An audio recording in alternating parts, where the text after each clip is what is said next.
What's up, everybody? Welcome into the Southeast College Football Report. I am your host, Phillip Jordan from Last Word on College Football at 96.9 The Legend in Dothan, Alabama. We're an in-studio host and producer, Dothan Woods Football. This is your weekly look at all things college football here in the Southeast. And got a jam-packed show for you guys this week. Back on YouTube doing a show. Didn't do really YouTube last week, but back on with YouTube this week. Gonna be a long show. Probably gonna hit around the 90-minute mark. Just let you guys know, an hour and a half. But hey, we're just here once a week, so it'll be a long show. You can't listen all in one sitting. Just hit that pause on your device or here on YouTube. Come back later and finish it up when you have a chance. So on today's show, I'll have a solo open on the LSU Tigers. Open up spring practice last week. Spring game is on the 22nd of April. So I'll look at LSU. Can this team repeat as SEC West champions? I'll give my thoughts on them. Then we'll jump into the guests. We've got 3 guest interviews here on the show. First up, we'll be talking ACC football with Mike McDaniel. He is a Sports Illustrated news writer and he hosts a podcast, Basketball Conference, ACC Football Podcast. We'll talk Florida State, Clemson, Little North Carolina, just overall thoughts on the conference of the ACC. Then we'll jump into the Sun Belt, talk to Troy Trojans, defending Sun Belt champions after the 12-2 season last year. Can John Summerall do it again in year 2? They have kicked off spring. We'll talk with Josh Boutwell from the Troy Messenger. We'll talk to him about the Troy Trojans and what they look like so far. They're on spring break, so they took a pause on practice this week, but we'll kind of give the spring preview, spring breakdown of the Troy Trojans. And then we'll close out the interviews with Wes Pruett, our Arkansas writer over at Last Word on College Football. There'll be a phone conversation, just let you guys know there. There'll just be a graphic up on the screen there in that conversation for the YouTube audience. Also, he is the owner of 4-Star Sports Media. So Wes is all over the place. We will jump into the Arkansas Razorbacks with Wes, and we'll close up the thing. And, this March Madness is here. Thursday gets full tilt. So I am going to discuss why there should never be a 64-team college football playoff. So that's everything you can look forward to on this episode. Before we jump into my solo open where I break down the LSU Tigers, here's where you can find me and the podcast. You can find me on social media at PJordanSEC. Podcast is available on all your favorite podcast platforms, Apple Podcasts, Spotify, wherever you get your podcast. If you're on Apple Podcasts, please follow, rate, and review. Leave a review. I will read it on a future edition of the show. Check out the show over on YouTube at my personal YouTube channel, the Phillip Jordan Sports YouTube channel. Hit the subscribe button, hit the bell for all notifications, and please leave a comment on a video, and I'll read it on a future edition of the show. And also, the audio links are in the description of the videos on YouTube. So if you're not into the whole watch a whole 90-minute show on YouTube, you want to listen to the audio form, that's there for you too as well. You can always email me at sports.phillipjordan@gmail.com. All right, let's get into this week's open, talking about the LSU Tigers. All right, and as I said in the open there, we're going to do a solo open here on the LSU Tigers. They kicked off spring practice last week on March 9th and leading up to their spring game, which will be on April 22nd. So I wanted to dive into the LSU Tigers as well, coming off a 10-4 season, 6-2 in the SEC in the first year under head coach Brian Kelly. I'm a guy that believes Brian Kelly is a terrific coach. I thought that was a great hire by LSU, getting him. I ranked him going into the season as the third best coach in the SEC, which I got a lot of pushback on that one, which is to be expected. But a really great year for LSU under year 1 under Brian Kelly. Kind of struggled there at the end, losing Texas A&M in shocking fashion. Not that the result was shocking, like how A&M won, just the fact that A&M won the game at all was shocking. Just going in, thought, okay, LSU's going to take care of business. Have 2 losses going into the SEC championship game. They'll be 10-2, only 1 loss in SEC play. And then that happened in Georgia, the 50-30 loss there. Because, really, when you look at LSU going into that A&M game, there's people talking, hey, if they come out, they do what they're supposed to here, they beat A&M. And then if they were to upset Georgia in the SEC championship game, perhaps as a 2-loss SEC champion, they could get in because they just beat the number 1 team, the defending national champions. So a lot of people thought, hey, maybe they could get in, but obviously it didn't happen. Ended up with 4 losses. They did go win the bowl game 63-7. The team has a lot of returning starters, 13. A lot of big players are coming back for this LSU team. That's why everybody's kind of penciling Alabama as the SEC West champion next season. Look, they may do it. Now Alabama's one of the favorites, obviously, without a doubt. No disrespect. But let's remember what LSU is, what this team is, what they were last year, and who they've got coming back on this team. We're going to look at the offense and defense on what LSU's got returning to the field this upcoming season. And like I said, let's jump up over there onto the offense first. And you got your quarterback, Jaden Daniels, return. That's always a big deal when you have your quarterback returning, especially one that was as productive and successful as Jaden Daniels was last season. He threw for 2,913 yards, 17 touchdowns to just 3 interceptions, almost 70% completion percentage, right at 69. He was a leading rusher on the team with 885 yards, 11 touchdowns on 106 attempts. We'll get more into his stats and position as the leading rusher last year a little bit when we get into running backs. This was the number 5 passing team in the SEC last year. I don't think a lot of people would think, oh, yeah, LSU's number 5. That's one of the best passing teams in the SEC. I don't think a lot of people think about that, but they averaged 269.3 yards per game through the air. What is huge for them going into the year, and Malik Neighbors coming back, their best receiver, 72 catches, 1,017 yards, 3 touchdowns last season. But and then this comes into the spring stuff with LSU. What are we looking for? What do we want to see? Who's going to be the number 2 receiver on this team? Kayshawn Boutte and Jere Jenkins are off to the NFL. Honestly, with the Boutte part of this thing, I think it's probably better for the team that he's not there. Boutte wasn't a distraction. He didn't cause any problems. Early on, it was a big storyline, and he played better as the year went on, but it just did not connect with him in the offense like it did the year prior when he was an All-American type player. And I just think him not being there now, there's no question who's the go-to guy. It's Malik Neighbors. That is the guy you're going to look for down the field.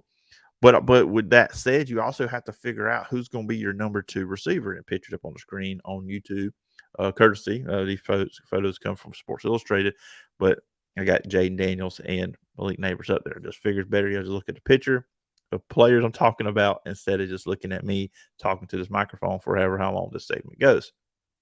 But some players I do have returning from last year that could look to step up in that number 2 role. Brian Thomas, he had 31 catches, 361 yards last year, and 5 touchdowns. Kyron Lacey, no touchdowns, 24 catches, 268. So those are some players you would hope that we could take that next step. Find out who's going to be that number 2 option at the receiver spot. Now, who may be the second go-to receiver may not even be a receiver. It could be tight end. Mason Taylor coming back, big catch against Alabama. He's a very dependable tight end, very capable tight end. Look, when we talk about SEC tight ends, it goes to Brock Bowers first. Obviously, he's the best. I mean, that got to be a first-round draft pick if he could come out right now. But Mason Taylor, he's one of the better tight ends in the conference. 38 catches last year for 414 yards and 3 touchdowns. Now, what are they going to do? Offensive line and the run game.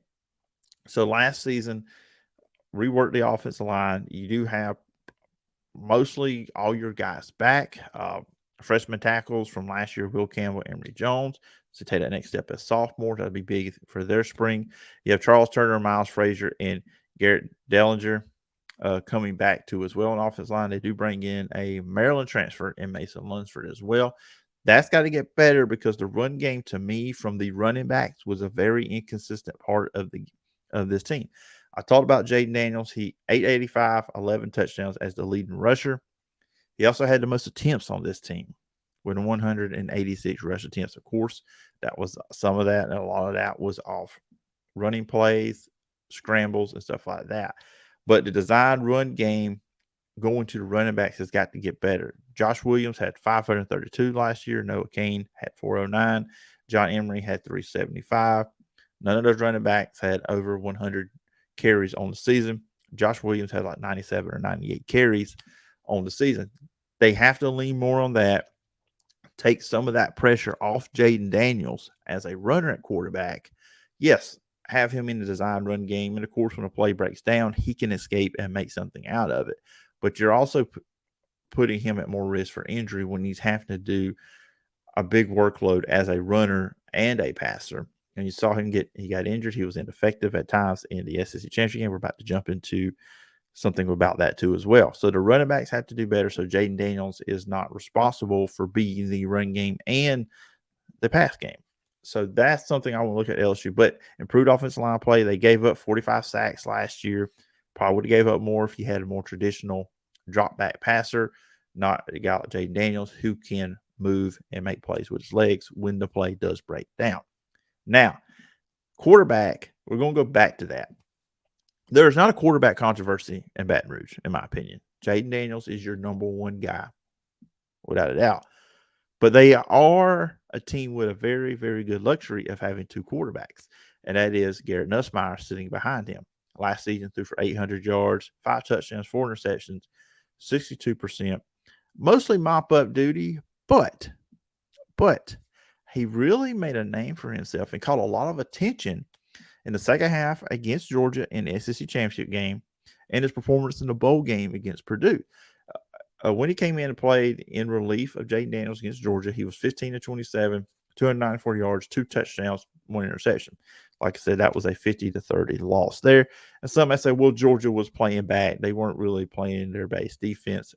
Look, Kirby Smart thought it was a big deal after, and it was a big deal because look what Ohio State did to him as well. That was a good performance by Garrett Nussmeier. You should not take it away from him. Don't let them Georgia fans do that if you're an LSU fan or if you're Garrett Nussmeier. Then in the bowl game against Purdue in the Citrus Bowl, 63-7 win, 11-15, 173 yards, 2 touchdowns, 1 interception. So you look at those numbers. Okay, LSU has a good problem potentially when you have more than one quarterback. Now, like I said, going to the spring, Jaden Daniels is your number one quarterback. But what if Garrett Nussmeier takes that leap? He really takes that next step as a quarterback, and he's able to show that he's could be the starter. And let's say Jaden Daniels stays the same, which is not bad. Good quarterback. He stays if he's what he was last year, that's good for LSU. But you want him to take next step. That's what you want to do each year's quarterback, get better, get better, get better. Well, if Garrett Nussmeier gets better, then LSU's in a tough situation now because you're looking at a deal where you've got two quarterbacks. And if Garrett Nussmeier is leaping over Jaden Daniels during the spring and in the fall, then you got to make a decision for that first game. And look, that first game, you're not playing a directional school, or I hate to use this term because I cover high school football, but almost like a high school team where you're like, okay, we can play both quarterbacks, figure out who our guy is. We don't have to really worry about losing this game either. Well, you're playing Florida State first, who's going to be a top 10 team as well. We're going to get into Florida State with Mike McDaniel in a little bit. But so you cannot do that in that situation. You've got to know who your starting quarterback is. You can't have any question. You don't need to be pulling one in. You need to be solid in who your quarterback is, because that's a game you could lose. So it's going to be big in the spring, big in the fall. Jaden Daniels develops more. He just keeps on that track of development. He's your quarterback. But if Garrett Nussmeier shows that improvement, that he could be the guy, Brian Kelly and the staff's going to have, I think, a situation or a big decision to make on who's going to be that quarterback in that opener. Now let's jump into the defense for LSU. I'll throw a photo of Harold Perkins up there, photo courtesy of the Tiger Rag. On defense, this was the 6th total defense last year in 2022. Gave up 23.7 points per game in the SEC. Defensive tackles, this is big for LSU. They're really good at defensive tackle coming in this year. They were good last year at Makai Wingo. Missouri transfer going into last year, 3rd-team All-American. Did a fantastic job for this LSU defense. Now, returning this year, now you won't see him in the spring, Mason Smith on the defense line. Tore his Achilles, ACL tear in the opener against Florida State. So you get him back. If he lives up to the expectations he was coming close to living up to, or the expectations he had going into last season, you got a talented duo there at defensive tackle. And it's not just on one guy. Now, where I see on the defensive front where LSU has some questions to be answered, some holes to fill, that's at defensive end when it comes to edge rusher off the defensive line. You got to replace B.J. Ojolari and Ollie Gay, both combined for 8 sacks last season. Those are really 2 good pass rushers. Now, they have a guy returning, Savion Jones, who had 5 sacks and 14 pressures in 2022. Those stats are courtesy of PFF. Now, they added in some transfer in Parrish Shand from Arizona. They have a really great incoming freshman, Deshaun Womack, 5-star per on 3. As a senior in high school, 15 sacks and 26 tackle for losses, number 12 prospect coming out. But for LSU, that's a big question here. We're going to talk about a linebacker that's really good to get into the quarterback in a second. But you got to find those guys off the edges that can help with the pass rush on the defensive line. Defensive tackle, they've got it there. But defensive end, they've got some talented players there. Just filling that role with more guys that can get after quarterback, because that's some pretty solid quarterbacks in the SEC. So you got to be able to get after those guys and disrupt them. Now, the ultimate disruptor, that's what LSU has in Harold Perkins. This is a guy, he's one of the best players in college football, in my opinion. Obviously one of the best players in SEC, if I'm making that statement. As a freshman, he just controlled games. He took over games at times, and he completely dominated the Arkansas game. LSU offensively was not good that day. They won 13-10 because of Harold Perkins and what he was able to do, and really just disrupted the whole flow of the Arkansas offense. Last season, Harold Perkins, 72 tackles, 7.5 sacks. He had 1 interception and 3 forced fumbles. Now, my big question with him, though, he's really good at getting to the quarterback. He's really at disrupting stuff in the backfield, but on the run defense, get improvement there. So he's going to be a strict pass rusher, or is he going to be more of a traditional linebacker in that mode? I think you might want to be a mixture of the two. But if you get what you get last year, that's a big. But obviously, as a freshman, he's looking to get even better. This is a guy, really, if he could come out and draft, I think I would take him first round, without a doubt, because what he can do. He's one of those talented players that can just take over a game and really disrupt your offense. So with him, it all starts there, and that's a good place to start at, because, I mean, he just can cover up so much. Because the secondary, there's going to be questions. We'll see what happens in the spring, what players step up, if you can get some ideas on what LSU secondary is going to look like this upcoming season. They're going to replace some guys that are no longer there. Jarek Bernard Converse, Joe Fuka, Jay Ward, Savion Banks, and Michael Gardner. They're gone from the secondary. You do return safeties Greg Brooks and Major Burns.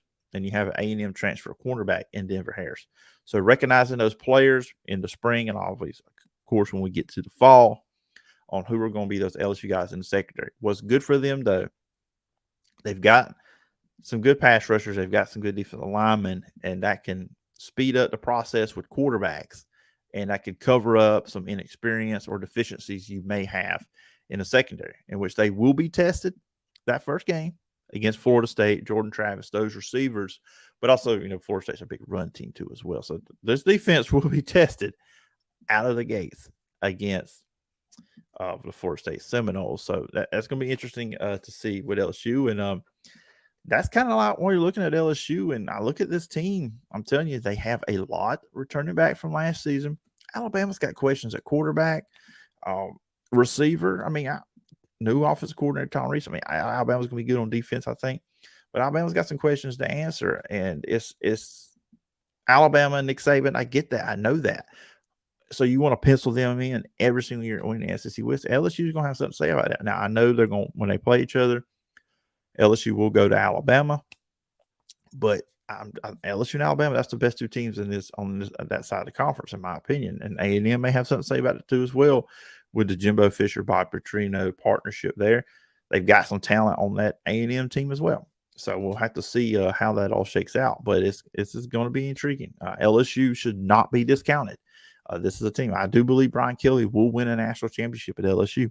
I said that when he got hired. I said it after last year. I'm going to say it now here in March. Brian Kelly's one of the best. I still think he's the third best coach in the conference, behind Kirby Smart and Nick Saban. And I did put those in order for a reason. But we'll see. I mean, they're scheduled for next year. Florida State in the opener. But then if you get past that, if they're able to beat Florida State, Grambling State, Mississippi State, Arkansas, Ole Miss, Missouri, Auburn, Army, those are all teams you should beat. You could be 8-0 or should be 8-0 if you beat Florida State going into Alabama. That's going to be game day, because I ain't looked at Alabama schedule. We ain't done Alabama yet here on the show. I know people wonder, where's Alabama content? Well, it's going to come eventually. Then you would play Florida and Georgia State. Those two teams you should beat, and then there's A&M. So you beat Florida State, go 8-0 for the first 8 games. Look, there could be upsets. The SEC stuff. Arkansas is not going to be easy. I think Auburn's going to be improved. Ole Miss will be a tough game going there. But then you got Alabama and A&M in November. So it could be a big – I see LSU at worst as a 9-win team. But this team has got some stuff set up, and none of those big games are back-to-back. Florida State first game, and then you don't play Alabama till November 4th, and then you play A&M November 25th. So everything sets up pretty good for LSU to potentially repeat as the SEC West champion. But what are your thoughts? What do you think about the 2023 LSU Tigers for the spring? And also, what's your thoughts on going up this fall? Can they repeat as the SEC West champions? Am I out of my mind for thinking that? Is LSU going to be a team that's going to take a step back? Whatever you think about the LSU Tigers, please go to the comment section, post below, and give me your thoughts. All right, guys, now we're going to jump into the interviews for this week. Once again, the lineup is ACC Football with Mike McDaniel, who hosts the basketball conference, the ACC Football Podcast, and he is a news writer for over at Sports Illustrated. Then we'll jump to Troy Trojans with Josh Boutwell from the Troy Messenger. And then we'll close it up with a phone conversation with Wes Pruett from Last Word on College Football and 4-Star Sports Media, where we will talk about the Arkansas Razorbacks. Just a little disclaimer before we jump into these conversations. I recorded all these interviews. We're dropping this on a Wednesday afternoon. And I did the interviews Monday and Tuesday. So different shirts and different one than today. So if you're wondering, does he think he's so good at this that he needs to change shirts after each interview? No. That's just we recorded these on different days and everything. So I wasn't going to put the same clothes on 2 or 3 days in a row. So if the people on YouTube want to know what's going on with that, there's the explanation. But anyway, here are the 3 conversations. And then after that, I will close the show talking about 64-team college football playoff. Seems like people talk about that every time the NCAA tournament and basketball comes around. But anyways, enjoy these 3 interviews. Everybody joining me right now to talk ACC football. Mike McDaniel, he is a news writer for Sports Illustrated. You can check him out over on the basketball conference, the ACC Football Podcast. Love that name.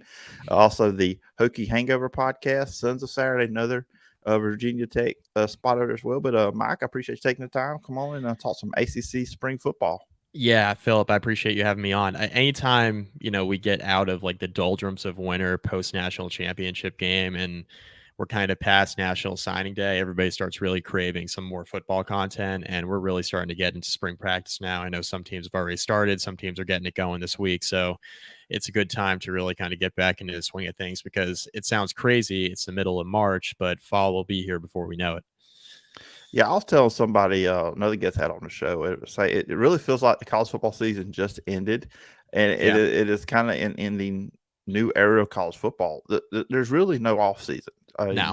You get a little bit of break because then you got the old traditional signing day period.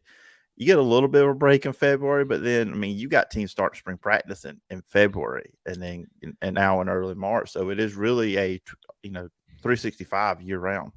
Yeah, and unfortunately, I'm a Virginia Tech alum. Not unfortunately there, but unfortunately for Virginia Tech football fans, they've had like coaching hires and coaching changes like really late in the cycle from an assistant coach standpoint. So even when you think you're getting a break before spring ball, you're not really getting a break at all.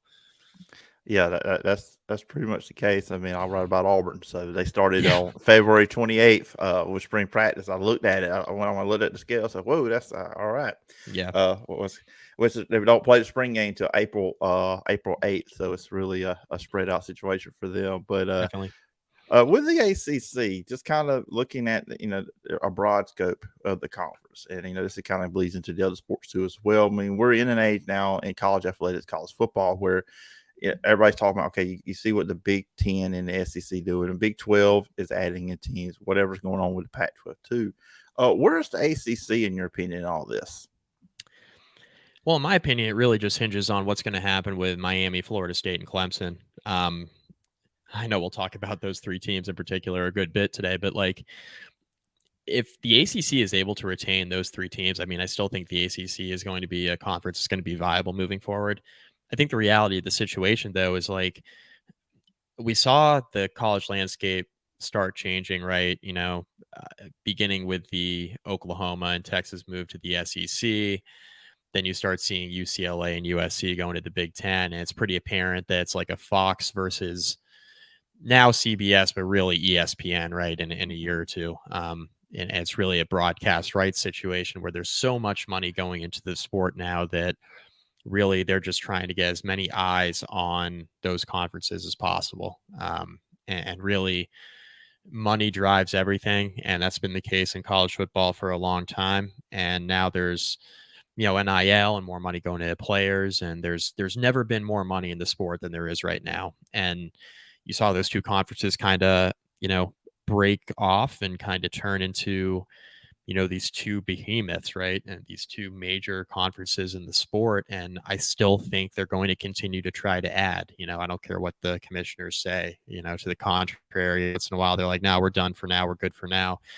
They're going to keep trying to add teams that they feel like can bring value and bring eyeballs to the screen, because that's really what this thing is all about at the end of the day.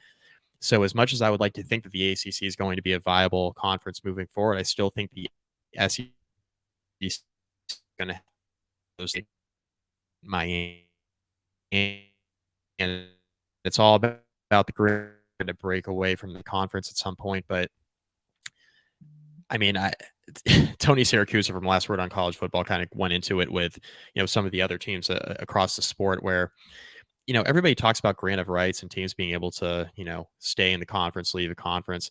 It's not always as binding as it seems, right? Everybody's like, oh, this grant of rights is binding. These teams can't leave. That's not always the case. I mean, these teams can find a way out. There are a lot of smart people in the legal space who are going to try to help negotiate these teams to get to where they want to go. And I think ultimately, I think the ACC is fine for now, to just kind of answer your original question. But I think that, that kind of remains to be seen what this conference is going to look like in the next 3 to 5 years. But I think if they lose those three schools in particular, I think the ACC is going to be in a world of hurt. I don't think they'll dissolve or anything like that, but I do think they'd be relegated at that point to kind of like a group of 5 conference situation, unless they merge with the Pac-12 or something like that, which I just don't see. I don't see how that makes a whole lot of sense, just given geographically where these two conferences are located. So ACC is fine for now, but it kind of remains to be seen what it looks like moving forward, because I do think the SEC is going to have their say at the end of the day, especially over those 3 schools we're going to talk about. Yeah, because obviously, where I'm at in Alabama, and I'm not far from Tallahassee. And that's kind of like something you hear on some local talk. Is just, hey, was Florida State ever coming to the SEC because where they're at?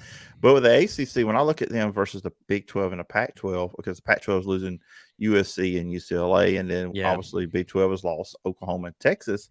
Still, the ACC, of those other 3 conferences, they're the ones with the name brand teams, as you mentioned: Florida State, Miami, Clemson, and even when you get into North Carolina with their connections with the Jordan brand and all that stuff, and Nike and all that stuff that they have. So, I mean, that's the thing with the ACC. I think they do have over those other 2. They still have the name brand, like the brands that the casual fan knows about. Right. No, I agree. And I think as long as the ACC is able to hold on, there's going to be a relevant conference to be had. But I think as soon as you lose those 3 teams, then you're starting to look at a situation where, like, who's kind of leading the conference at that point? Is it Virginia Tech? Is it NC State? And NC State's building, they've had a pretty decent program under Dave Doran for a while. Virginia Tech's been down for the better part of 10 or 12 years. I mean, they've had a season here or there, but they've been down. They're certainly not the team they used to be, not the program they used to be under Frank Beamer. So now is that kind of like your flagship leading the ACC? Like, Virginia Tech is a brand name, but not like it once was. And I just think that's a lot for the ACC to hang their hat on. So let's look at it for the now with the ACC. Going into the spring, and it's always what are the storylines going to spring? What are you looking for? So for you, broad question, but for you, what is like the big storylines going into the ACC spring? We know some teams have already started, but as these teams get going with spring practice. Yeah, I mean, I think the big one is, is this a year where Florida State can jump up and win the ACC, right? And it's the first year it's going to be a divisionless conference, all the, it's a 3-5-5 scheduling format, and, things are a lot different now. There's no more Coastal and Atlantic. It's all just kind of one big conference, and the schedules are a lot different now for the teams across the conference. But is this going to be the year that Florida State jumps up and gets Clemson? And towards the end of last season, just kind of seeing where Florida State was and seeing how Clemson was and the struggles they were having offensively, I kind of had a thought in my mind where I thought Florida State would be the team to beat coming into 2023.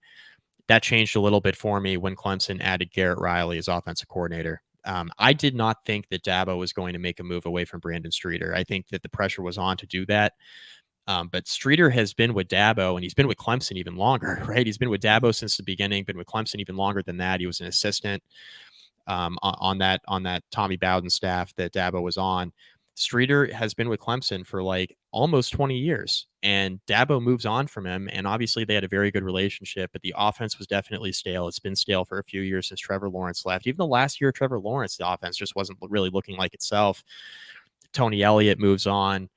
I think that was a little bit of a blessing in disguise, right? Because I think that, that offense under Elliott wasn't looking particularly good. I think Streeter adopted a lot of that.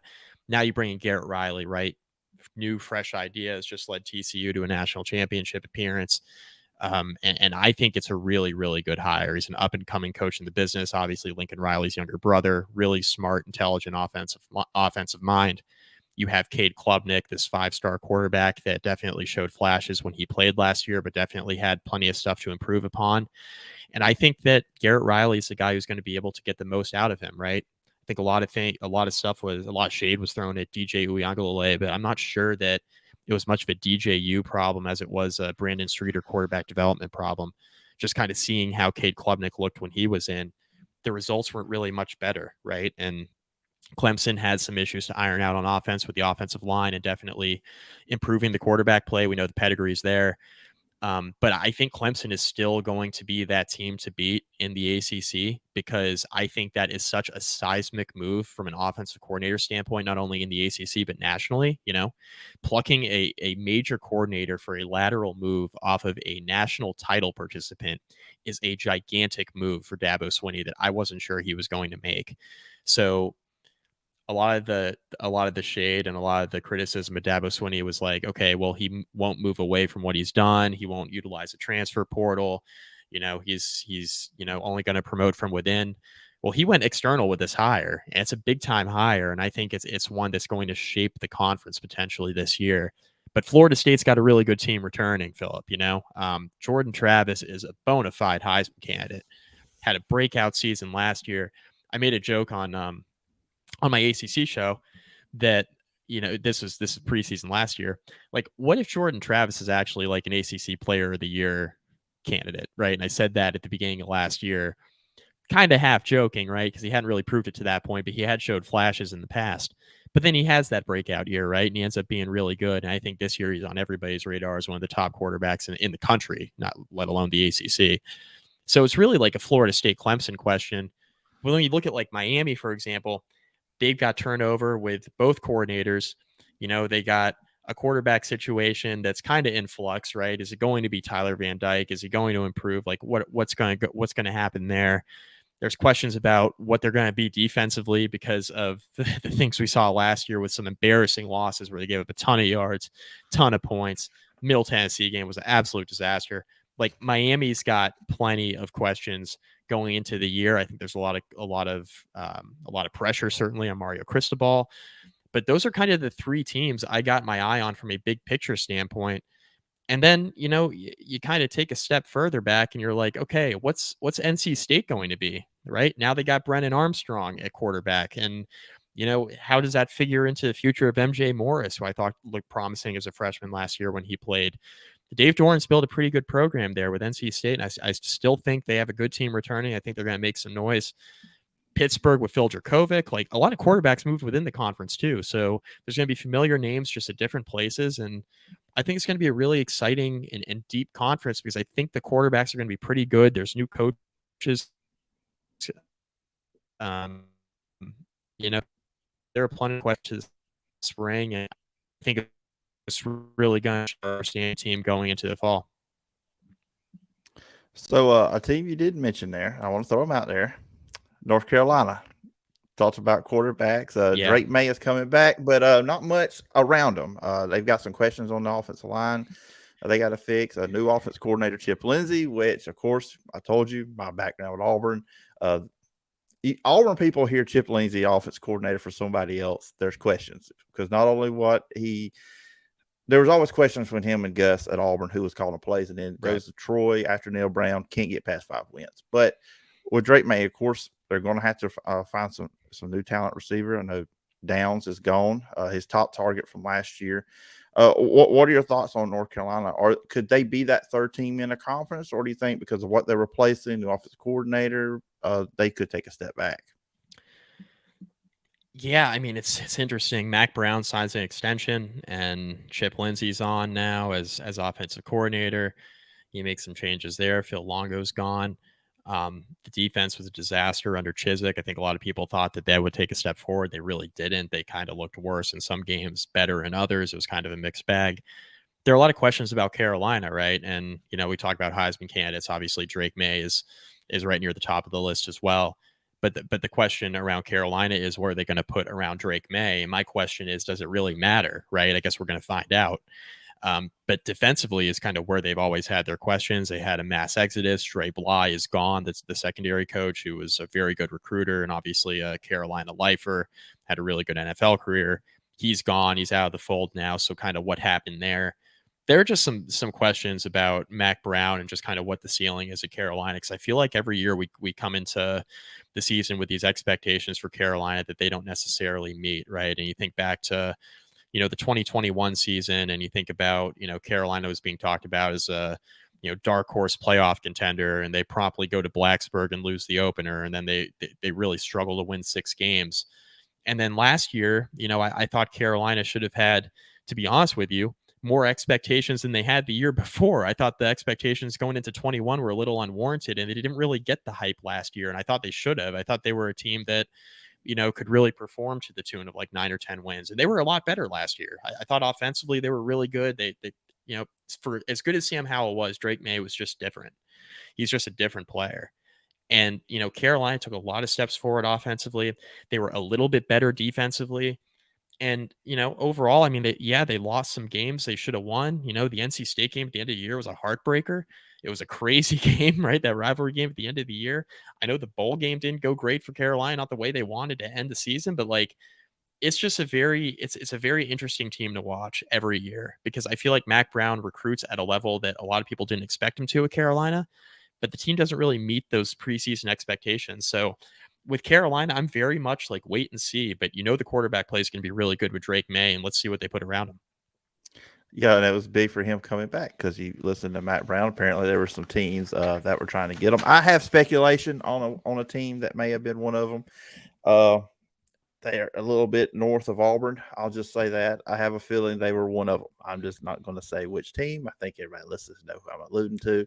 And if you want to get me Row Tide, you know where to find me on Twitter. But, you talk about Florida State, and it's really – this is a great example of patience by a university because with Mike Norvell and even, with Willie Taggart before him, they fired him in a year and a half. Yeah. It was, okay, you're not doing it. And it almost felt like Mike Norvell was kind of on that track. And then last season, they had the 10-win season. Had the 3 losses there in the middle of the year. But obviously, like you said, this is a team that everybody's got some not only ACC championship hype around them, maybe potential some playoff hype around them. You get through the ACC, you beat Clemson. That's obviously the for the video game people out there, that's the big boss you got to get by. Right. But where have you seen? How has Mike Norvell been able to? One, he got paid. The university was patient, but just how he was able to get the program kind of back on track. You hit the nail on the head. The university has been patient with him, and they weren't patient with Taggart. Taggart really irritated some boosters, rubbed some people the wrong way there at Florida State. That was a rushed hire because of when it happened, right? Jimbo leaves at a really inconvenient time in the coaching cycle, and Florida State's just kind of caught, kind of between a rock and a hard place in terms of like who you can hire as your head coach at that time of year, right? So they were put in a tough spot to begin with, and then Taggart just didn't mesh with the people in charge, right? And that's just kind of the bottom line. And I thought that the Taggart hire was interesting at the time because, he didn't really have this huge, like really long track record of success, right? He had some success at the group of 5 level, obviously, but then he went to Oregon, had like one okay season, and then all of a sudden just goes to Florida State where expectations are just unreal, right? Going into it. And I just didn't really think that the hype kind of matched what they were getting in their coach. And I think Taggart's a fine coach. Like, I don't think it's, I know he's had kind of mixed success now going back down to the group of 5, but like, I don't think Taggart's like this terrible football coach, but Florida State expectations are so high and they weren't patient coming off the Jimbo era because it was so successful after Bowden.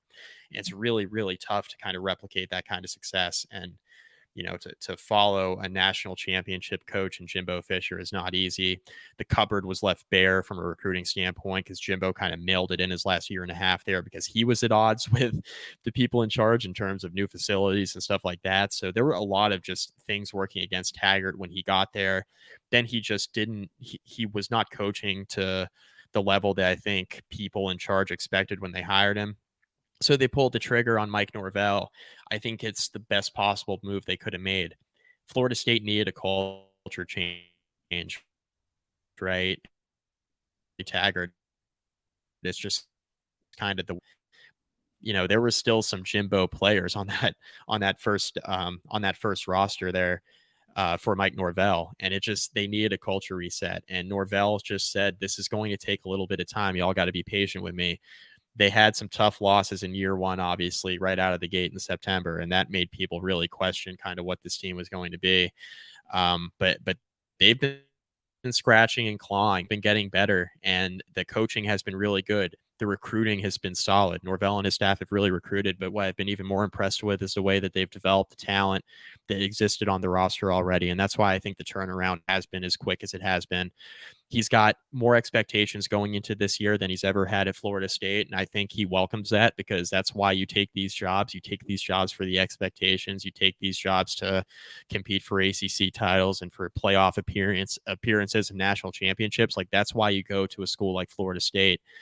I think Norvell has done an excellent job, man, and I think that the university, the athletic department, the boosters, they should be commended as well because they were patient with with Norvell in a way that they weren't with Willie Taggart.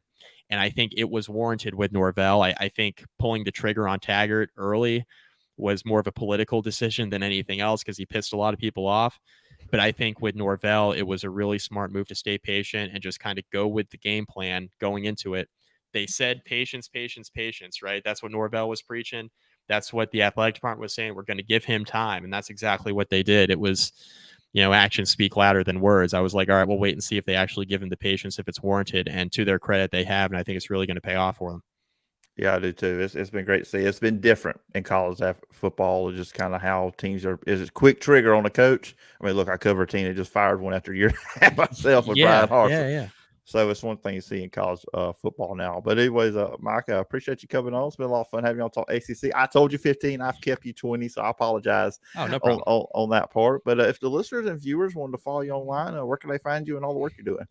Yeah, thanks for having me on. I tend to be a little long-winded too, so I'll put the 20 minutes just as much on me as it was on you. But I'm at Mike McDaniel SI on Twitter, SI.com. I'm a news writer there. I don't just cover college football. I'm a breaking and trending news writer, so I write about all sorts of stuff over there. But if you're interested more in ACC football, basketball conference, the ACC Football Podcast, check it out wherever you find your podcast, Spotify, Apple, you name it. We're out there. If you're a Virginia Tech fan, even if you're not a Virginia Tech fan, you just want to hear some Virginia Tech content, Hokie Hangover Podcast is my Virginia Tech podcast, so go check that out as well. All right. Sounds good, Mike. And once again, I appreciate the time, and I hope we can do this again sometime down the road. Yeah, absolutely. Thanks for having me on, buddy. Everybody joining me right now is Josh Boutwell. He covers the Troy Trojans over at the Troy Messenger. The Troy Trojans did get going last week with 2 spring practices. They are on spring break this week, so no practice this week. And then everything will lead up to April 15th when they play the annual T-Day game. But Josh, always great to have you on any show I'm doing to talk Troy football, and I appreciate you taking the time today. It's my pleasure, like always, man. Anytime. You got a nice little view back there. I guess you're on the back porch. That's the background we're getting this time. Yes, sir. I left my camera at home, so I had to run home and get it before I have a signing that I had to go to. So just hanging out here for lunch. There you go. I know we've done this before. Talking Troy, you was in your office there at Troy Messenger, and then today we get the outside, which is it's a nice day. It's not as hot as it's been. Thank goodness we got some rain down here in southeast Alabama. But Troy spring practice, like I said, just 2 practices last week. I think it was Tuesday, Thursday. For you, anything that you were able to see, anything you heard from the coaches, players, anything stand out from last week? You know, the main thing that stands out to me is I'm trying to watch as many of the new faces as possible because, I mean, there's just a ton out there. And there's definitely a few guys that have stood out. But the thing that stands out the most to me, anybody that looks at the roster right now, there's a glaring hole of there's 0 punters on the roster. So that's been interesting. Landon Parker, who is a receiver that transferred from Wofford. He's a really good receiver. Really, he's a lot bigger than I expected too. He's doing the punting duties. He was actually a FCS All-American punter. So he's doing that right now. Troy is going to be getting a punter or 2 in the summer, but it's been interesting to see him punt. But also just seeing the guys that are kind of filling in some of those holes that have been left or trying to fill in some of those holes has been cool to see. They're trying to go a lot more fast-paced on offense this year, so it's been interesting to see how they're trying to transition to that. And then also, you know, once again, we got a quarterback competition a little bit right now. You know, Gunner's the number 1 guy, but also another Power 5 guy transferring in with Goose Crowder. So there's a lot of storylines going into this spring. Yeah, and really, when you look at Troy from last year at this time, Coach Summerall going into his first spring, and now you look at this year.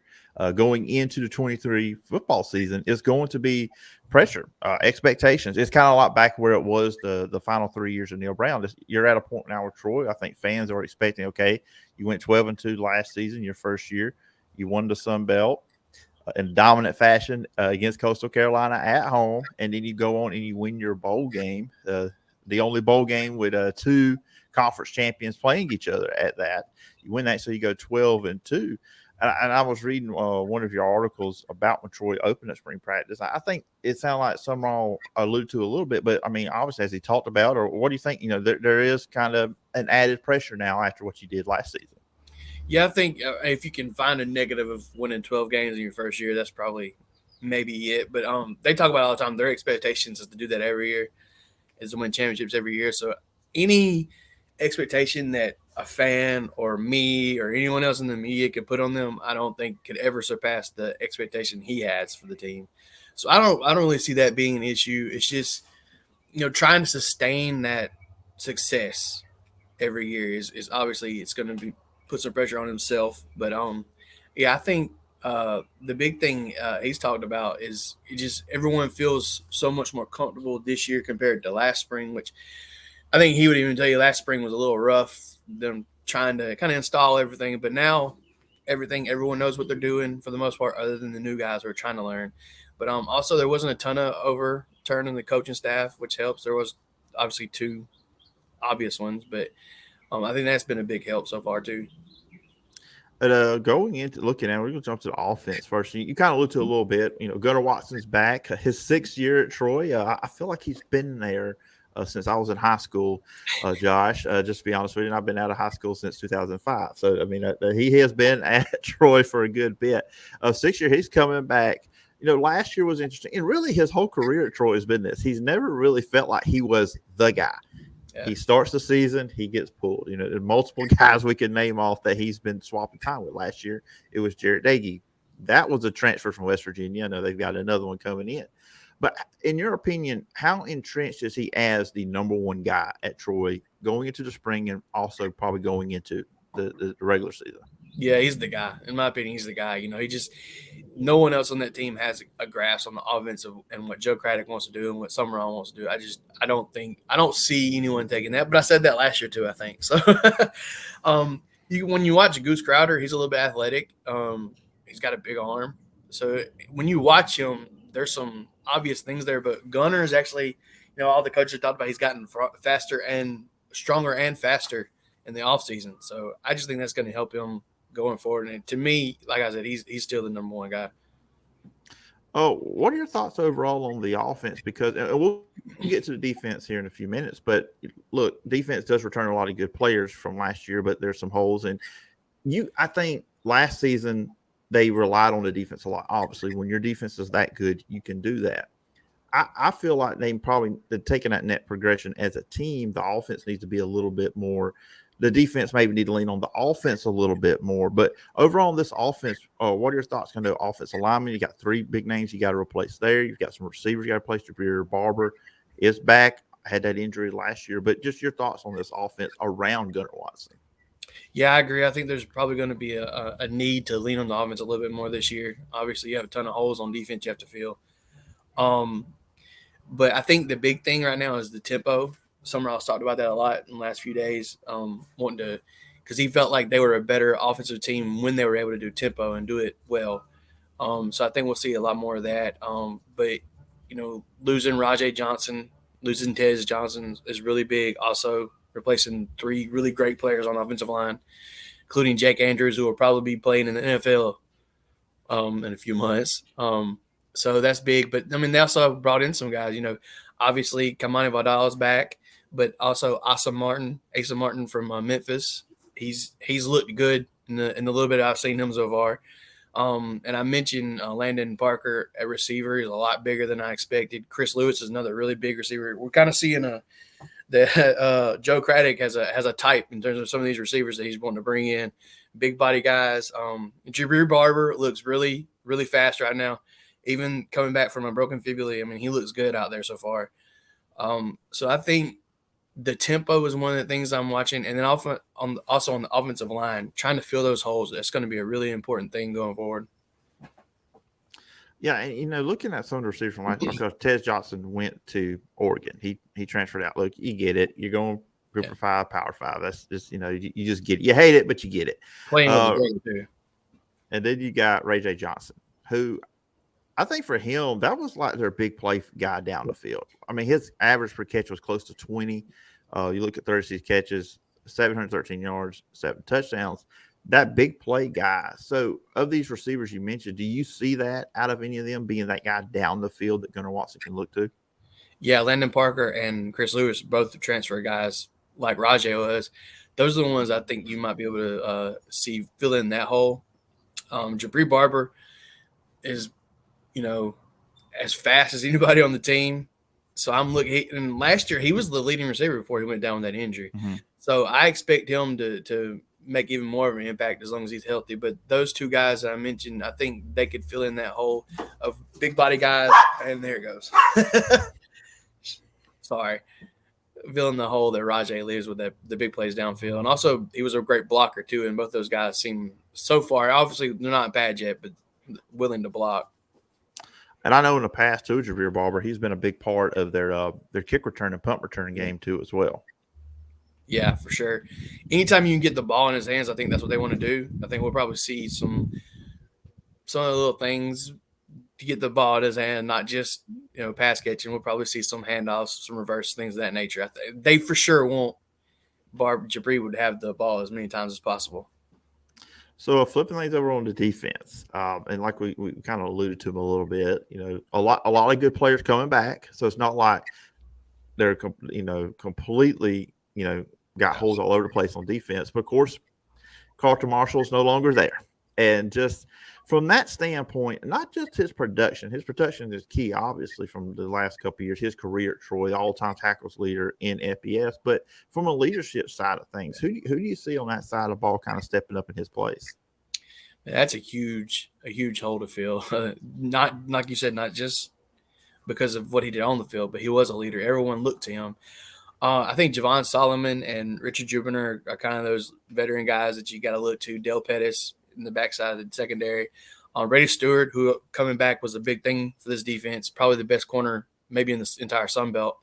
Those guys kind of combining, I think we'll have to try to fill that hole. But like you said, that's a big hole. And just the hole in really the middle of the defense from nose all the way back to both inside linebackers and safety, missing all of those guys now. Will Cholo's gone, Carlton, KJ Robertson, TJ Harris. There's some big holes to fill. Then those are going to be some of the main storylines we have to watch going into the season. And of course, they bring in a new defensive coordinator. This is my first time attempting to say the last name, so if I say it wrong, everybody, I apologize. Gresh Gasparotto from Cincinnati. He was offensive line coach. What I think was key there was I was kind of reading up on him before we got going here. A co-defensive coordinator under Shilwood, who at Army. So I get you look at that. That's good because same terminology, same expectations, same kind of style of defense. So you would think not much of a change there. No, there's not going to be. You know, Troy's going to run the defense they run. Summerall's actually flat out said that. He said that, you know, Louisville did some things in terms of their pass rush that were a little different that they want to kind of incorporate into this defense. But yeah, I think the synergy between those two guys was really interesting to see because they actually played at Wofford together. He was Gasparotto was an assistant coach under Shilwood as defensive coordinator at Wofford. And then they were both at Army at the same time where Gasparotto was actually the co-defensive coordinator. And then when he left and went to Louisville, Shilwood replaced him. So it's just so now he's replacing Shilwood at Troy. So it's very interesting to see that. But yeah, Troy's going to be what they are in defense. You're going to see that odd front still.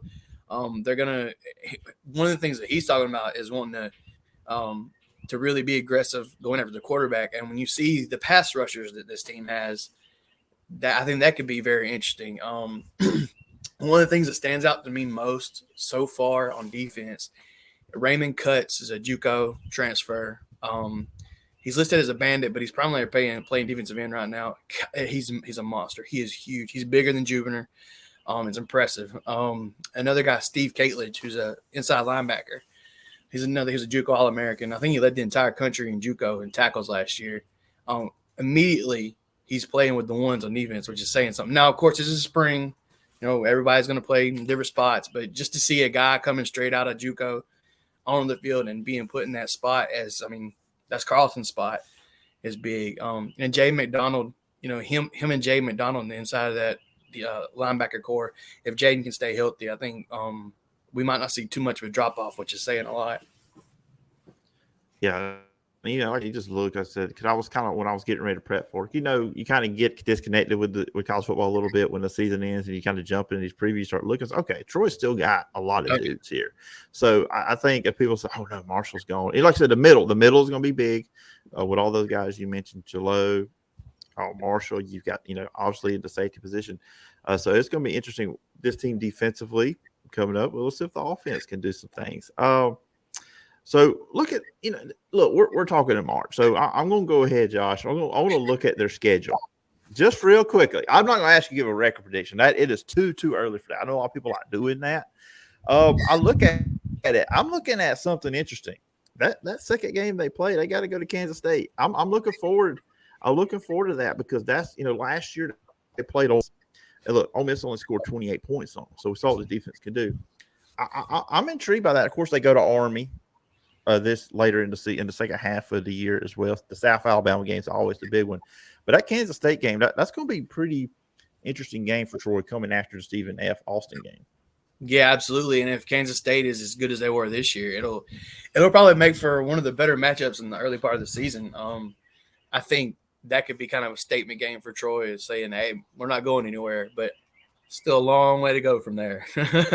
And, you know, the weird thing for me when I look at Troy's schedule, since they went to divisions, I'm so used to seeing App State as the last game. Yeah. But obviously, you know, that's not there anymore. Before we get out of here, though, for we close up for our conversation, anything else stuck out to you with Troy's spring practice? Anything else around the team?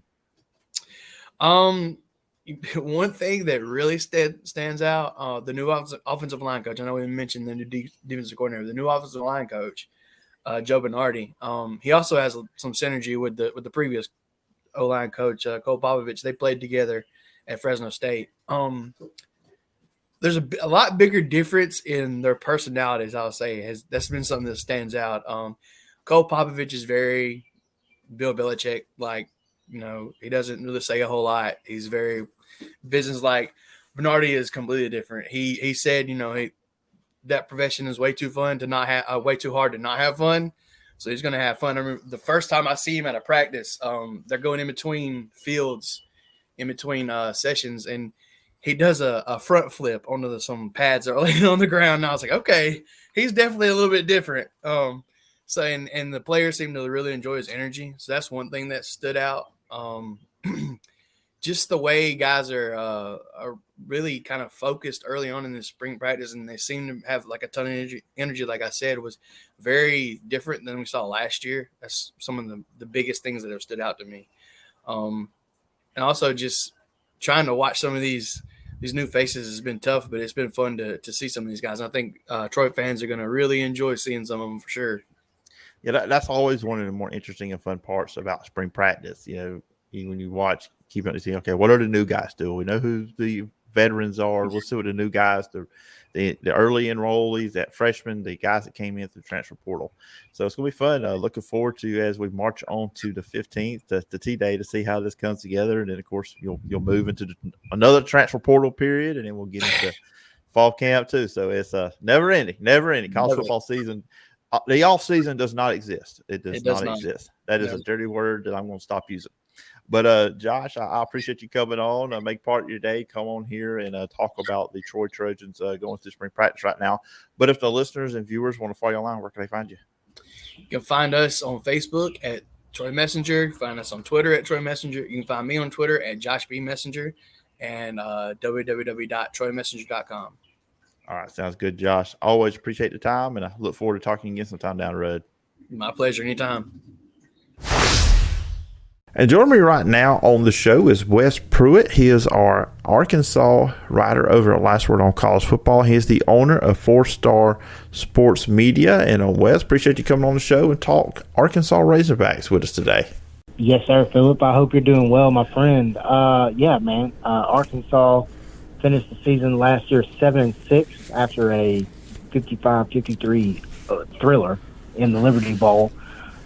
Just to eat a little bit of crow to start the show, man. I don't mind eating it. You put a little barbecue sauce on it, anything's good. But yeah, man, I predicted early on, obviously, that the Hogs would be in the SEC championship game. Obviously, I was way incorrect on that. But we can get into reasons why. Yeah, I remember you were on the show or the old show when we did that conversation, and I remember it. I remember we did that over the phone too as well. So there was no video, there was no facial reaction, but I wasn't like, oh, he's not wrong look, but I'm sure I had that look. I said, that's an interesting prediction going into the season. But they did have high expectations going into last season. Of course, they started spring practice last week, recording this on a Monday evening, and they will play their spring game on April 15th. And just, you mentioned they go 7-6 last season, kind of an up and down season too. 3-0 start, go to 3-3, improve to 5-3, drop 2. Go 1-1 the last 2. Did you win the bowl game, a thriller over Kansas? But in your opinion, just looking back at the 2022 season, why didn't Arkansas live up to those lofty expectations? Man, you had. I mean, obviously you had injuries. You lose Dayton Catalon, the very first game of the year against Cincinnati, very early in that game as well. And then you find out there's holes in some positions that you don't need holes in, especially defensively. You see Hudson Clark move back to safety, which I thought was a tremendous move by that defensive staff to move him there. He ends up winning awards at the safety position, and a lot of Hog fans were irritated, or not. That's not the word I want to use, but quite irate at the fact that he was winning awards, and he didn't have that Jalen Catalon name. But, I mean, Phillip, when you look at it, man, 4 losses of the 6 were by a total of 9 points, and that was to A&M, Liberty, LSU, and Missouri. So when you look at it, their season, it was another season of, man, we were close. I mean, everybody has them from time to time. But, man, when you look at, I mean, just how the season transpired, you lose coordinators at the end of the season. I'm sure we're going to get into the new coordinators that are coming in. But towards the end of the year, you win the bowl game. It's kind of ugly. There was some quote-unquote questionable calls by the officials. There was some things that occurred during the game, some things that occurred post-game. I mean, you had Arkansas had players getting arrested on Dixon Street up here in Fayetteville There was just a lot of distractions. KJ Jefferson was hurt. He wasn't hurt against Liberty. He was there. He wasn't there. You had Kendall Briles flirting with other girls, per se. That's what, the second or third year in a row that happened. Just Bobby P came in and lit them up, and then they found a way to come back and win. This Arkansas football team, just based on the year prior, no one would have expected the turmoil that happened last year. And just going, what I remember seeing from the team, one, offense was not the problem. They were top 5 in the SEC, the number 2 rush offense behind Ole Miss in the SEC. Raheem Sanders, big year, over 1,400 yards, 10 touchdowns, 700-plus yard games. And really, despite KJ Jefferson dealing with injuries all season, the offense was mostly good. I know when the other quarterbacks in there, they struggled, but, he played in a majority of the games, and the offense was good. It was just shocking to me. And I know they had some injuries in the secondary, and I know that was a big part of why the defense struggled. But when you look at a defense that was really good against the quarterback, 39 sacks, he had Drew Sanders, who had 9.5 on the season, which he's going to be gone. You have to replace him, among other guys on that defense. But the pass defense was bad all year. Really, the defense is what let down Arkansas last season. It is, and the really crazy thing to me is personally, on a personal level, I wasn't expecting a Barry Odom defense to allow that to happen to him. I understand there was injuries in some key positions, and you had to move guys around, and you had to bring in freshmen and play. I get all that, but at the same time, man, that's football, Phillip. You know what I mean? That's what coaches are paid the money, the big dollars to do. I think in this instance with Arkansas last season, I think you had 2 assistant coaches that had definite aspirations of being a head coach. You have 2 assistant coaches that are getting offers to be head coaches, and then you've got a head coach in Sam Pittman that takes the CEO approach of things, and he's trying to figure out a way to run his team, still be successful, still get everybody, still keep the entire roster happy, and then also have to deal with 2 head coaches or 2 assistant coaches, 2 guys that have stuck with him since he's been there that are getting ready to leave, and it's pretty evident. So, looking into this thing as they are in spring, and just kind of, what's the big spring storyline for you? Like position, players, coaches. There's always a lot of stuff with every team going into every spring, but what are some of the main things for you with this Arkansas team? Obviously, I think one of the first things you got to look at is 2 brand new coordinators. Dan Enos, who returns back to Arkansas. He was the OC from 15 to 17. He comes back in. Then on the defensive side, you've got 2 co-defensive coordinators, which is something that a lot of people are here in the Fayetteville area a little question a bit of. But you got Travis Williams coming in, he's the defensive coordinator and also the linebackers coach for this team, and then Marcus Woodson, who is the co-DC and then also the safeties coach. Really, it's to answer your question simply, Phillip, it's 2 things to me. It's this new staff of Dan Enos is new, Travis Williams is new, Marcus Woodson's new, Morgan Turner's new, Kenny Guyton comes in from Memphis, wide receivers coach. You've got, that's 5 names right there. You've got 5 names that you've got to bring in. You've got to gel. You've got to now turn and teach a whole new defensive scheme, a different offensive scheme. Different, maybe not necessarily different terminologies, but different scheme for sure. And then I just mentioned it, Kenny Guyton. I think Kenny Guyton's got the toughest job out of all these guys that come in because he is losing the most. You lose Hazelwood to the NFL. It's probably going to go to the NFL. You lose Matt Landers, who just had an absolute coming out party at the Combine. You bring in, this is the crazy thing, they bring in, they have the number 15 portal transfer class in the nation. Number 15. If you look at On 3, they rank Arkansas's portal class number 7. Rivals ranks at number 20. You bring in Andrew Armstrong from Texas A&M Commerce, 6'6", 190 young man. Jacoby Criswell out of North Carolina, local kid, Morrilton, Arkansas. Bringing a kid out of Memphis, Marlon Crockett, local kid out of Arkansas, sophomore, 6'4", 190, great speed, good hands. You're bringing in, here's a big one, buddy, Isaac Tesla, 6'4", 210, 3-star out of Hillside. He's a junior. Big-time talent right there, Phillip. You're going to hear that name a lot this season. Tyrone Broden as well, out of Bowling Green. But you lose major talent on the wide receiver side. But, I mean, I just named off 4 guys that are going to make an immediate impact on this team. Plus, you've still got KJ Jefferson. You've still got that talented running back room. Plus, you add in Jacoby Criswell.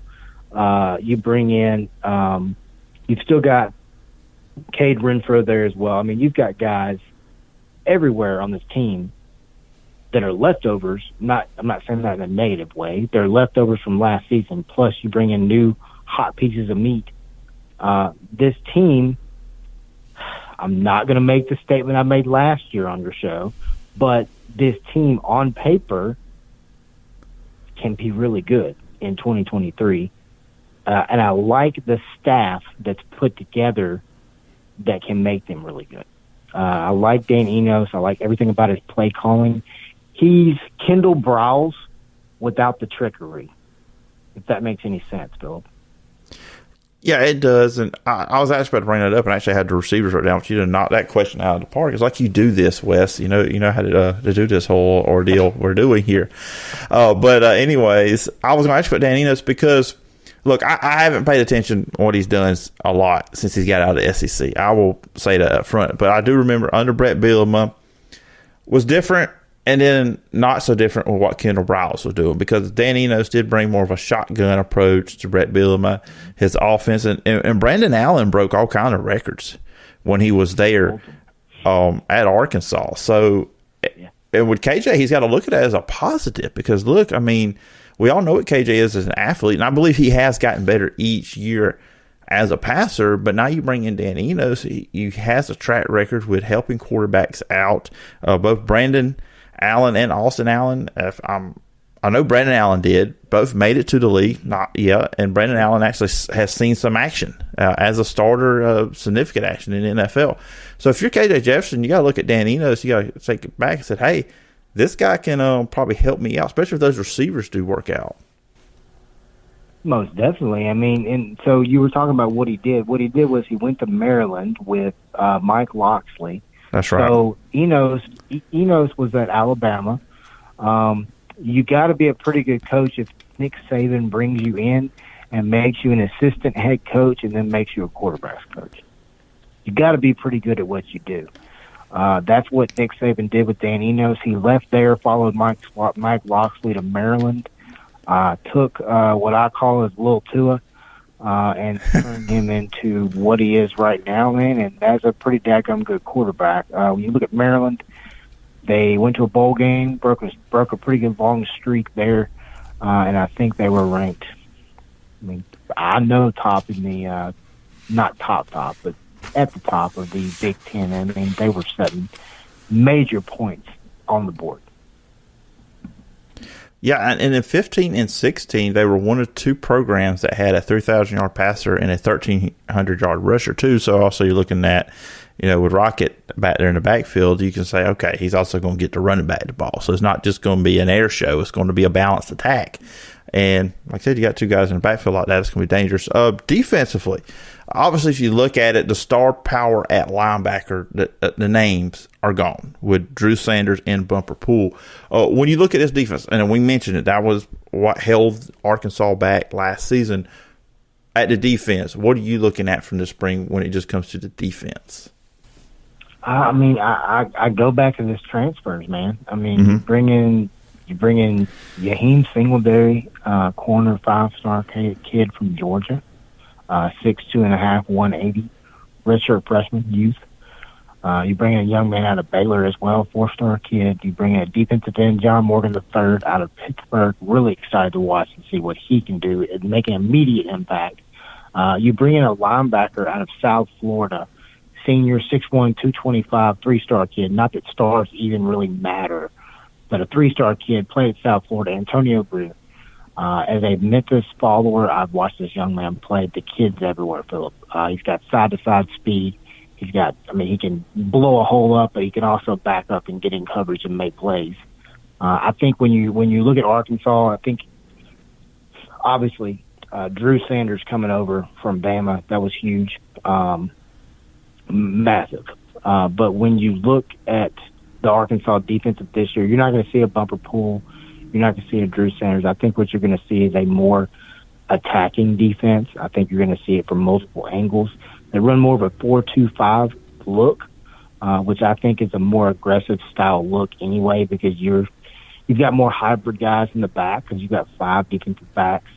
So you're going to see some guys like some linebackers, some edge guys that are really going to be able to fly around the field on defense. And I think you're going to see in Arkansas defensively, I think you're going to see a scheme that's going to make them not only headhunters but ball hawks. And, with Travis Williams and obviously with Auburn connections, with me covering Auburn and following Auburn, a lot of Auburn people wanted Travis Williams, wanted Hugh Freeze to grab him up and get him on staff, but he's at Arkansas. And you look at him, too, when he was co-defense coordinator with Kevin Steele. Look, everybody knows my opinion on Kevin Steele. This is not time or place for me to let that loose. But former, obviously played in the SEC, 04, part of that undefeated team. Co-defense coordinator, like I said, with Kevin Steele. They were top 40 in scoring defense in 4 of the 5 years. Top 20 in scoring defense at Auburn at times when he was there with Kevin Steele. Central Florida, they had a really good defense too as well. So with Travis Wood, that's a huge get. I mean, I think it's an underrated get when we look at all the other coordinator or assistant coach additions in the SEC.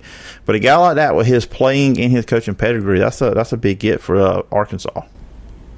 Man, it really is. I mean, you get a guy that's familiar with the conference, which I think is something that's very underrated today in the hiring process of coaches. Is I feel like you want to find a guy that's familiar with the grounds that he's on, if that makes any sense.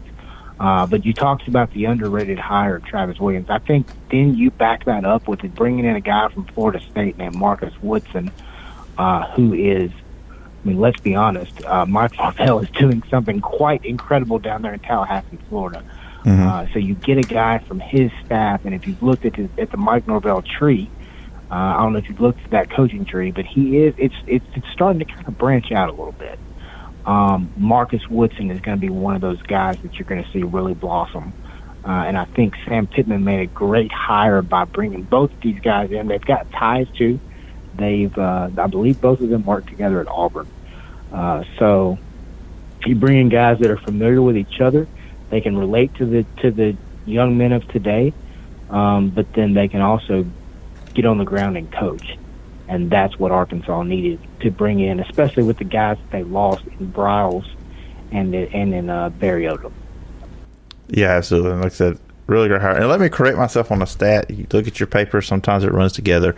When he was at Auburn from 16 to 20 as a co-defense coordinator, top 5 in the top 5 4 times in scoring defense there. So I want to correct myself on that because we all know how the keyboard warriors on the internet can get if you mess up a stat. Anything else with Arkansas Spring that we haven't talked about? Do what now? I'm sorry. I was making a comment to your comment. I was just saying I don't even worry about the keyboard warriors. But go ahead.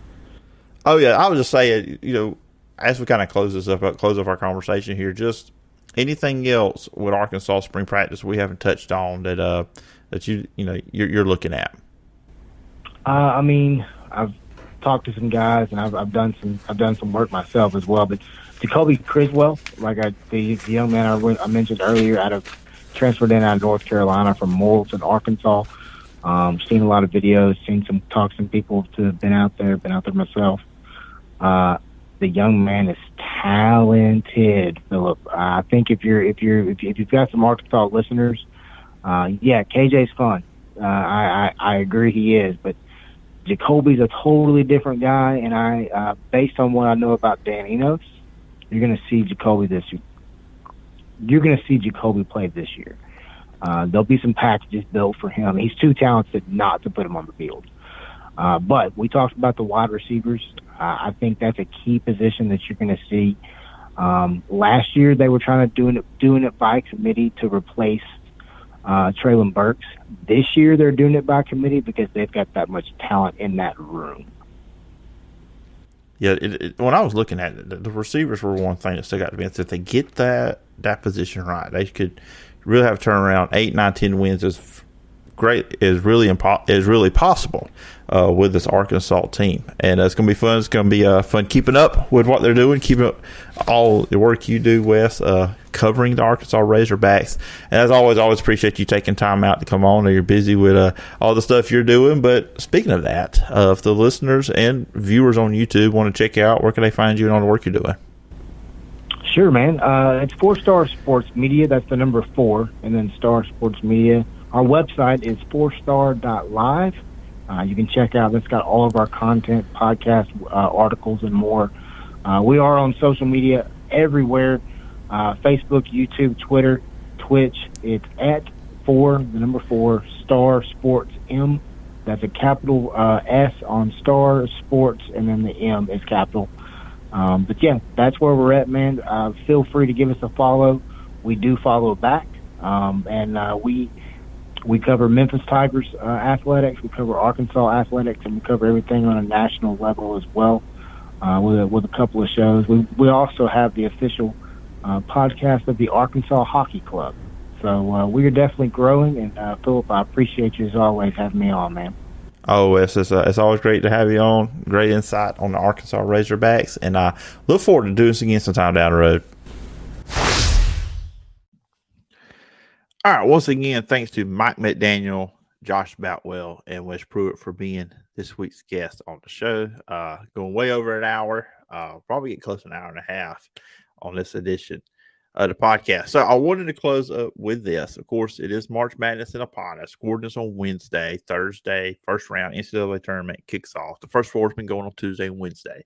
Of course, as usual, is the case. But I wanted to, because every time March Madness comes up, you kind of see a small portion, very, very small portion of the college football fan base has looked at what if there was a 64-team college football playoff?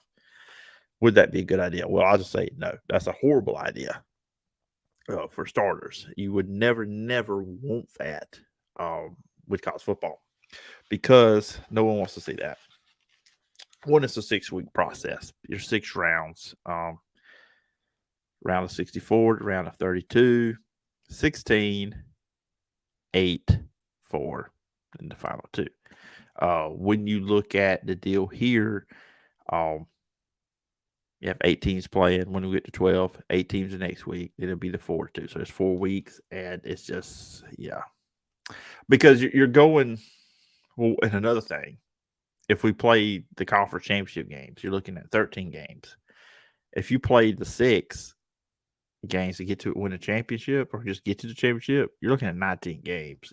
We're already talking about safety of players. That's why the rule changes are coming. They say it's TV reasons. If you ask me, nobody is getting fooled by that. College football, we know what's going on here. But a 64 team, it just won't work. It's too much, and it's fun. It's great for college basketball. But you look at everybody says, "Wow, 15 beat a 2." Well, you wouldn't see that in college football because they're just dropping talent. Look at basketball, especially the way the college basketball is now. Teams aren't staying together because transfer portal, but also because the top teams lose their players, go to the NBA draft, the one and dones, players like that. And a 15 wouldn't beat a 2. I mean, basically, if you're the best, you have your 4 top teams, your 1 seeds, but then your best number 2 is your 5 team. And that would be, I would just say, we'll throw in Alabama this past year, where they're going to play some small team. The talent gap is going to be so big. Alabama's going to blow them out. The top seeds are going to blow them out. And let's be honest, when the number 1 seed in the college football playoff, when we go to 12, plays whoever the lowest remaining seed is in the next round, they're probably going to blow them out too as well. Like Georgia would blow out even the 18 probably, or whoever is that lowest remaining team that they would play in the next round. Same thing with Ohio State. It'd be a little bit better, but you're not going to see this. You're not going to see, if we had 64 teams in a college football playoff, the 15 is not beating the 2. These upsets you see in college basketball just are not going to happen in college football. Not to that degree. Potentially a team that plays in the first weekend, the first round of the new college football playoff that we'll be getting after this upcoming season. Yes, they may have a more legit shot than that happening, but it's still going to be tough. I mean, I'm all for expansion of the playoff. I was more 8, but 12 is fine. I don't think you should go past that. Ever go past that. Making the playoff should mean something. Should be easy. That's one thing I have a problem with the NBA and the NHL. Over half your teams make the playoffs. And then it's getting that way with baseball. Now the NFL's got 14, so you got 32 teams. So, I mean, it's not half. It's almost half make the playoffs. So playoffs should be hard. It should be hard to make the postseason. And I still think there's that level of difficulty to a degree with 12. You go past 12, it starts diluting things. So I know a lot of college football fans, there's a portion that didn't like it when the playoff got expanded to 12. They're like, well, that means the regular season's not going to mean as much. So people aren't going to watch. And now we got too many teams playing in the playoff. Well, I'm sorry, Jim Bob. That's not the case. We need to expand. You need to grow the game because it seems like a lot of times saying 14. Now, TCU was one that got in this past year, and it's on the second time for Michigan getting there as well. But we get more West Coast teams in. You get more teams in the Midwest get in. More portions of the country will be interested in the playoff. Why would anybody on the West Coast want to watch the way the college football playoffs been going lately when there's not a team from that side in there? They got to earn their way in there. Of course, just don't put a team in there just because they're on a certain part of the country. That's not what I'm saying. But at the same time, you need to make this more of a national thing. It just feels like it's still geography when it comes to college football. It's the South, Ohio, Michigan, maybe a little bit East Coast, Southwest to a degree, but you don't see a lot of the country being involved. So now with the 12 team, you get that. But sorry, Jim Bob, we're going past 4. Which there's some people that would still be good with the 2 of the BCS. We see how many times they got that right. So, but they kind of get back to the original point right there. 64 teams, no, that's never going to be a deal that's going to work. What do you think? Would you like to see a 64 team college football playoff? Post your comments below and let me know your thoughts. And that is going to do it for this edition of the Southeast College Football Report. Once again, appreciate all the guests coming on. I appreciate everybody checking this out. If you've made it all the way to the end of the show, you were one of the special ones, and I appreciate you very, very much. Of course, I put the interviews up individually throughout the week up on the YouTube channel as well. So you can check that out, each one of them. And be back next week. Going to try to be back on the normal Tuesday schedule next week. I'll be honest with you, pull the curtain back. I'm on vacation this week, so kind of got a little bit more relaxed. Show. We'll be back on the Tuesday schedule. Plan on talking Florida State on next week's show more in depth. We did a little bit here with Mike, but we're going to focus on Florida State a good bit on the show next week. Missouri does have their spring game this Saturday, so I will be breaking that down. Might try to get a Missouri writer on the show if I can find one. If you know one, tell them to hit me up. sports.phillipjordan@gmail.com, and we'll jump into some other good stuff with college football. Pay attention to the YouTube channel too as well. I'm going to probably try to drop an NFL video. We'll be on the podcast feed here. Don't worry about it. But I'm going to do some NFL stuff with free agency going on as well and try to get high school football content going back up there too as well with the Wiregrass High School Football Report. But for here, be back next week. Got plenty of good college football stuff to discuss next week. And as I said, Florida State, Missouri, that's 2 things that will be on the menu for next week. Remember, you can follow me on social media at PJordanSEC. The podcast is available on all your favorite podcast platforms, Apple Podcasts, Spotify, wherever you get your podcast. If you're on Apple Podcasts, please follow, rate, and review. Leave a review. I will read it on a future edition of the show. Check me out over on YouTube at the Phillip Jordan Sports YouTube channel. Hit the subscribe button, hit the bell for all notifications, and please leave a comment on the video, and I'll read that on a future edition as well. If you're checking out over on YouTube, I do have the link in the description for the audio feed. If you see this, oh, wow, Phillip went an hour and a half. I don't think I can watch him for that long. I get it. I understand it. There is the audio link down below where you can just hit that and you can listen to it at your leisure. If you can't listen to it all at one time, you get the pause button, pick it up later. Do that here on YouTube as well. But the audio feed links are in the description as well. As I said earlier, you can email me at sports.phillipjordan@gmail.com. Check out all my written work at Last Word on College Football. I hope everybody has a great week. I will talk to you next Tuesday. So everybody be safe, have fun. I will say this before we get out of here. I have Houston winning the NCAA tournament. It's probably completely wrong. I don't expect my bracket to be anywhere near intact midway through the first day. But, if you wanted to know that, if that's the information you want to know, that's who I got winning the NCAA basketball tournament. But anyways, once again, have a great week, guys. Always let kindness be your compass. And I'll talk to you guys later on down the road.